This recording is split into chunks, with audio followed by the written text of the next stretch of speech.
I did my first I used to think, now I think thinking routine with third grade. I did it differently for each of the two third grade classes. A couple of weeks ago, I was introducing rhythm to the third grade students. With one class, I showed them these two pieces of notation and asked the students what they thought it meant. We had not done anything at all with notation yet, so any prior knowledge they had about it was not from me. We talked about the notation as a class and went straight into the unit about rhythm. A few weeks into the unit, I showed them the two songs again and asked them to write what they used to think, what they think now, and I added a box for questions because there are still things we haven't covered.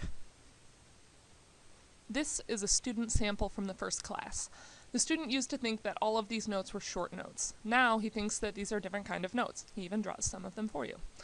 While there is not much of a change from the first to the second, this student went on to color in the note lengths on the notation above.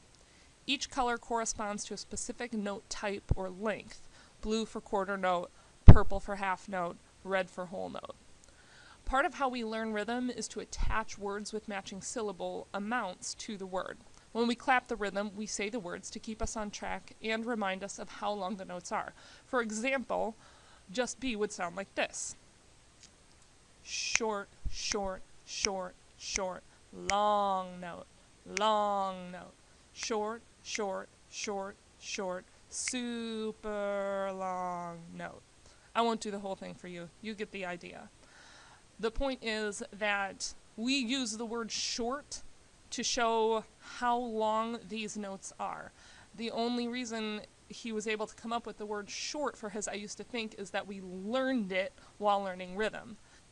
This is not a word he would have used before learning about rhythm, which leads me to believe that he really had a whole lot of trouble accessing what his prior knowledge actually was. For the second class, I started off the unit with a claim support question activity for the same two pieces. I handed out a simple claim support question sheet and had the students do the activity on their own. They made a claim about what the images were or meant. This is a sample student from the second class. The claim is that these are the music notes for the songs Bow Belinda, Skip to My Lou, and Sandyland. We just learned these songs in the previous unit, and the students knew we were starting the recorders soon, so this is a pretty decent claim. Weeks later, I handed out the same I used to think, now I think sheets that I gave to the previous class, along with the claim support question sheets they did weeks earlier. They were able to pull the claim they originally made into their I used to think box. They were then able to tell me what they now know about the pieces, which we have since learned to play. This is the same student about 5 weeks later on her I used to think, now I think sheet. As you can see, she pulled the exact same claim into her I used to think box and was able to reference it when she was talking about what she thinks now. She actually didn't talk about it at all, but she moved on to talk about the new things she knows, about how which notes are B's and which notes are A's. This doesn't have to make sense to you, it makes sense to me.